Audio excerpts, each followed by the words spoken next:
Clarence Thomas, Laura Ingraham has her new show on Fox, and congratulations to her. Laura has been incredibly nice to me over the years. I have a very funny story about my first interview I gave with Laura Ingraham.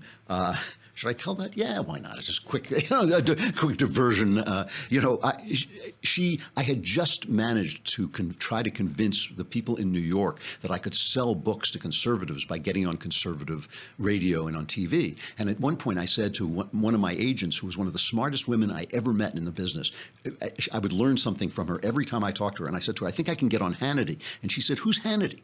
And this is recently. This is not long ago. And so that's the mindset of the publishing business back then. And you couldn't get through to them. And so I met Laura Ingraham at a party at Joel, the guy who did 24. It was at the 24 studios. Not Joel Schumacher. Joel. Oh my gosh. But it'll come back to me. But I met. They had a party there, and I met Laura, and she said, "Why don't you come on my show and talk about your book, and we'll try and sell your book."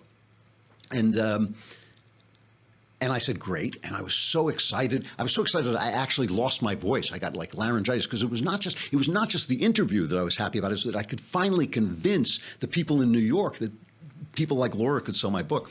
And Laura is a very, she's, like I said, she's been lovely to me, but she's very brusque, she can talk very tough and all this stuff. So I get on and I was selling, I think it was Dynamite Road, one of my detective stories, and I'm selling it to her, and I'm on the phone with her, and I'm doing this interview, and the build up to the interview was tough. Getting there was tough. I had to get my voice back. I had to score some antibiotics so I could get over my laryngitis. It was a big deal. So now I'm on this interview, and I'm doing the interview, and I start talking, and I say, I keep doing what they tell you to do when you do an interview, which is keep mentioning the name of the book.